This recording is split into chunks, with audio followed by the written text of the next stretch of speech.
Teman-teman, tahu nggak sih apa itu astrofisika, terutama di materi spektroskopi? Yaitu adalah ketika serbeka cahaya melewati kisi-kisi atau prisma, maka cahaya tersebut akan berubah menjadi berbagai warna. Contohnya, ketika peristiwa setelah hujan, muncullah pelangi. Nah, warna-warna tersebut disebut oleh spektrum, sementara alat yang diuraikan warna disebut spektograf. Nah, untuk teman-teman ingin mempelajari materi ini lebih lanjut atau ingin belajar tentang KSN, tonton video ini sampai habis ya.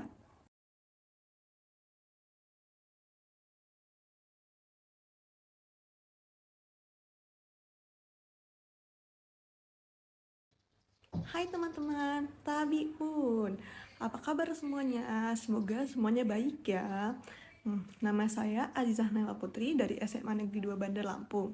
Hari ini kita akan belajar mengenai materi, salah satu materi yang akan muncul di KSN yaitu astrofisika spektroskopi. Nah, sebelum kita lanjut ke video pembelajarannya, kita berdoa terlebih dahulu. Berdoa dimulai.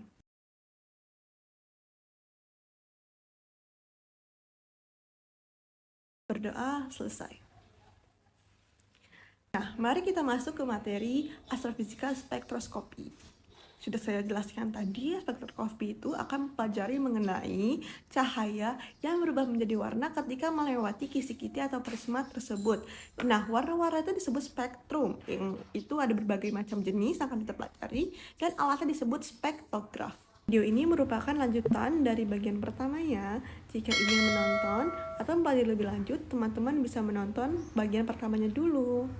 Pembahasan kelima pada materi ini adalah klasifikasi spektrum bintang yang dibagi menjadi dua.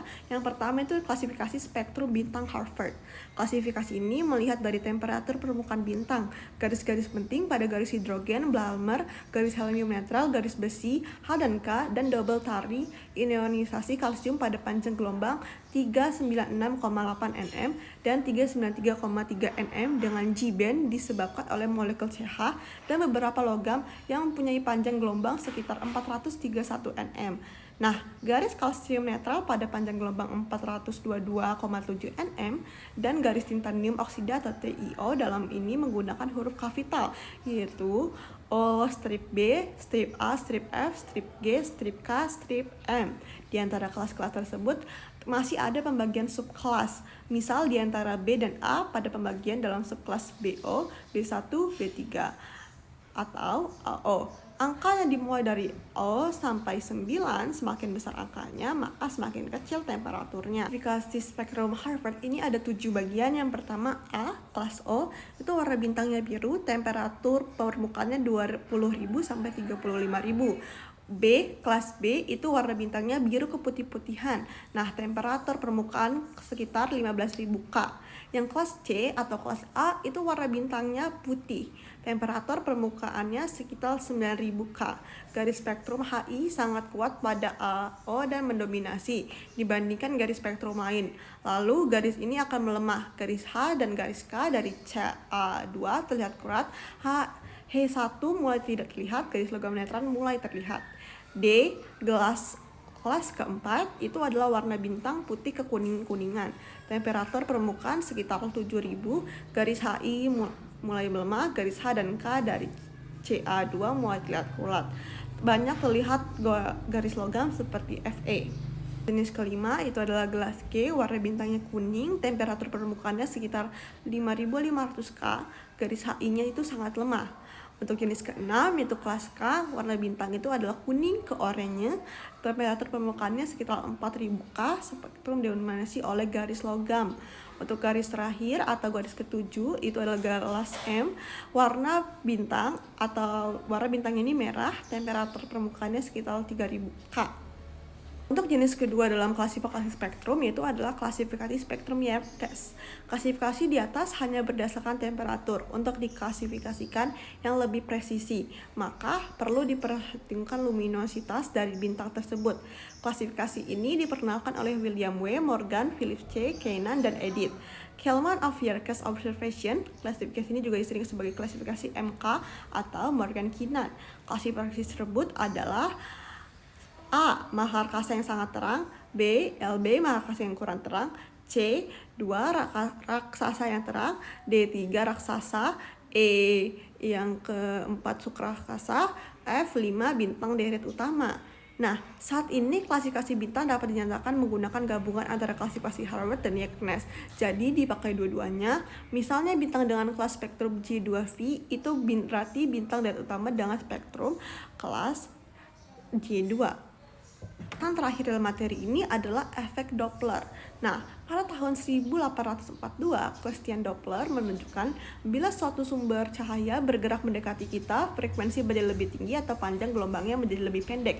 Sedangkan bila sumber cahaya menjauhi kita, rendah atau panjang gelombangnya lebih panjang. Peristiwa inilah disebut efek Doppler. Misalkan suatu sumber cahaya memancarkan gelombang elektromagnetik dengan panjang komponennya delta. Sumber bergerak relatif terhadap pengamat dengan komponen kecepatan radial Fr. Jika sumber bergerak menjauh, maka nilai VR akan positif. Sedangkan bila bergerak mendekat, maka nilai VR negatif.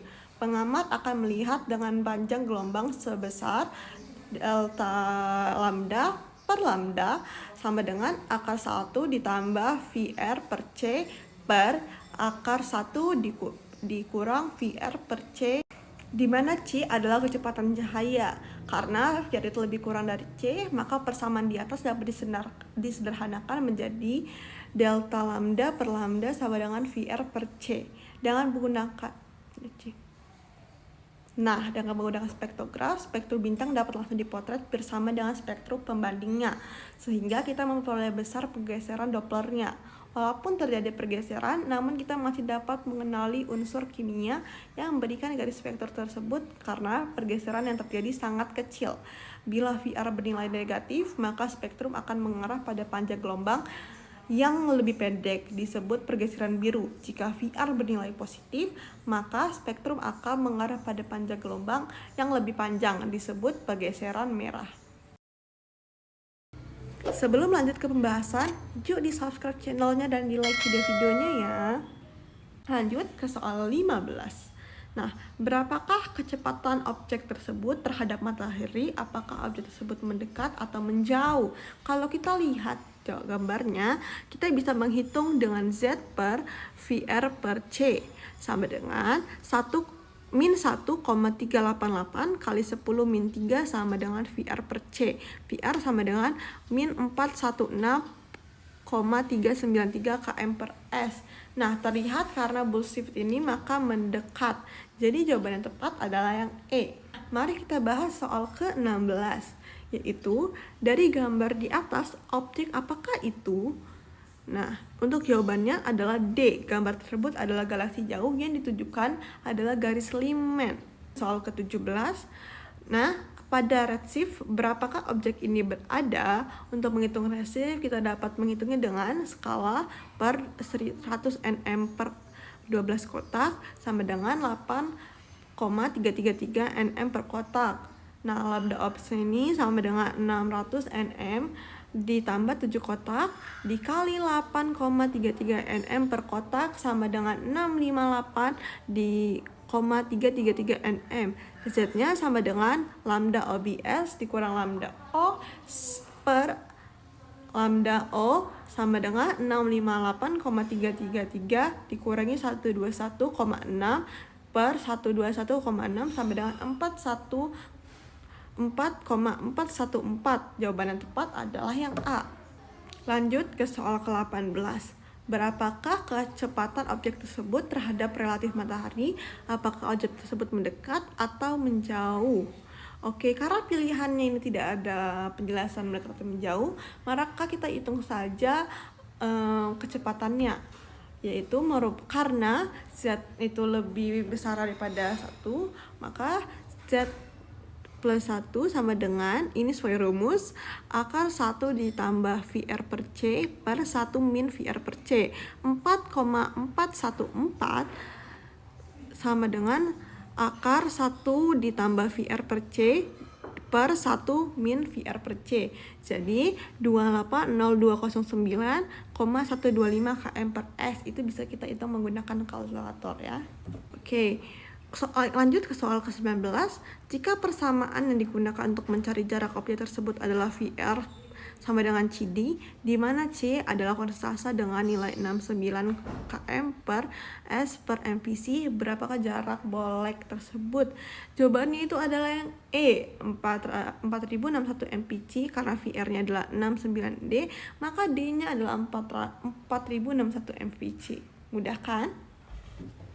Lanjut ke nomor 20, pilihlah pernyataan yang salah. Kita bisa analisis dulu pernyataan-pernyataan yang ditunjukkan.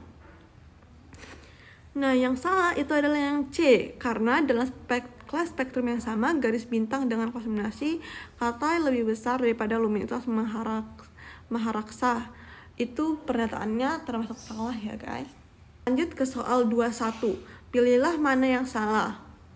Kita analisis dulu. Lanjut ke nomor 21, pilihlah jawaban. Lanjut ke nomor 21, pilihlah mana yang salah.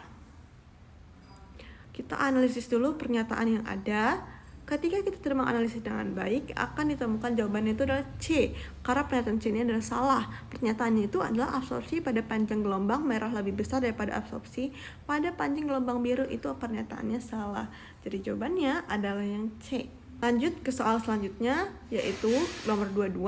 Manakah pernyataan di bawah ini yang benar? Tadi kan udah nyari pernyataan yang salah, berarti sekarang nyari pernyataan yang benar. Kita analisis dulu pernyataan yang ada. Itu langsung ketemu jawabannya A. Bila gas bertekanan rendah dipijarkan, maka hanya akan menghasilkan spektrum emisi. Itu adalah pernyataan yang benar. Lanjut ke nomor 23, di mana ada pernyataan yang akan digunakan pada nomor 23 sampai 26. Atom hidrogen 1 proton dan 1 elektron. Elektron memiliki proton dengan kecepatan bergantung pada tingkat energi. Momentum sudut elektron pada atom hidrogen dinyatakan oleh persamaan L sama dengan NH per 2V. Manakah dari pilihan di bawah ini yang digunakan untuk mencari radius elektron mengelilingi proton? Nah, itu bisa digunakan L sama dengan NH per 2V sama dengan MERV. Itu V sama dengan NH per 2V sama dengan 1 per MR kali R. Itu V sama dengan ME, V angka pangkat 2 per R sama dengan 1 per MER. ME-nya sama dengan NH per 2V dikali 1 MER per R pangkat 2. A1 dikali A2 per R2V, itu jadinya hasilnya R sama dengan N pangkat 2 H pangkat 2 EO per NM E pangkat 2. Jadi jawabannya adalah yang B. Lanjut ke soal selanjutnya, nomor 24. Berapakah kecepatan elektron mengelilingi proton ketika berada di N3? Jawabannya yaitu adalah dengan cara mengalihkan V sama dengan E pangkat 2 per 26 HEO sama dengan 728830,259 M per S, yaitu E. Lanjut ke soal nomor 25. Manakah persamaan di bawahnya digunakan untuk mencari energi total dari elektron ketika mengelilingi proton? Yang kita gunakan yaitu adalah yang D. E total sama dengan 13 min 13,6 IF per N pangkat 2. Lanjut ke soal nomor 26. Berapakah panjang gelombang foton yang dibutuhkan untuk pindah dari energi tingkat 2 ke 3? Nah, kita bisa menghitungnya dengan rumus Hc per lambda sama dengan min 13,6 EU EF per 3 pangkat 2 ditambah 13,6 EF per 2 pangkat 2. Lambdanya ini sama dengan 6,56461 dikali 10 akar 7. Jadi jawaban yang tepat adalah yang A. Lanjut ke soal nomor 27. Ini adalah lanjutan dari soal nomor 26. Pada jendela panjang gelombang apa foton tersebut dapat diamati? Itu jawabannya adalah yang E, visual. Panjang gelombang 6564,671A itu berada di panjang gelombang visual. Jadi bisa diamati dalam panjang gelombang visual. Soal 25 masih lanjutan soal 26. Berikut daftar instrumen yang digunakan untuk mengamati garis absorpsi pada kausus sebelumnya dari sebuah bintang. Kita analisis dulu jawabannya. Itu jawabannya adalah yang A, teleskop spektrograf CCD. Untuk mengamati spektrum bidang dibutuhkan minimal teleskop spektrograf CCD eyepiece. Jadi untuk mengamati bintangnya diperlukan instrumen-instrumen yang dari pilihan ke A. Nomor 29, berikut objek kecepatan mendekati 40 km per s pada panjang gelombang. Berapakah hal yang dapat diamati? Nah, ini lumayan panjang penjelasannya. 1 per lambda sama dengan R, buka kurung, 1 per M pangkat 2 dikurangi 1 N pangkat 2, buka tutup kurung. Jadi 1 per lambda sama dengan 109,678 cm min 1, buka kurung 1 per 2 pangkat 2 dikurangi 1 per 5 pangkat 2 sama dengan lambdanya adalah 4341,714A. Nah, lanjut ke rumus selanjutnya. Lambda OBC dikurangi lambda O per lambda O sama dengan VR per C. Jadi lambda OBC dikurangi 4341,714A per 4341,714A dikurangi min 40 per C. Jadi lambda OBC-nya itu adalah yang D, 4341,135A. Nah, untuk soal terakhir ini merupakan pernyataan atau informasi yang lumayan panjang. Oke, jadi seorang mahasiswa diminta untuk membaca artikel di Wikipedia dan mendapatkan informasi sebagai berikut. Bisa dibaca informasinya di layar. Pertanyaannya, berikut adalah fitur spektrum sebuah galaksi. Berapakah redshift galaksi di atas? Nah, jika dari penelitian tersebut terukur lambda OBC-nya itu adalah 1 UM, Z-nya jadi adalah lambda OBC dikurangi lambda O per lambda O. Jadi Z-nya adalah 1000A dikurangi 10216A per 10216A. Jadi jawabannya sama dengan yang A, 7,22. Setelah mempelajari fisika, ternyata astronomi dan fisika ini sangat dekat ya dengan lingkungan kehidupan kita, sangat dapat kita pelajari dalam lingkungan sekitar kita. Nah, untuk tugas teman-teman, ayo dibaca bukunya, mempelajari lebih lanjut tentang astronomi, dan lanjutlah membahas soal-soal mengenai astronomi dan fisika. Saya Zanela Putri, pamit undur diri. Wassalamualaikum warahmatullahi wabarakatuh.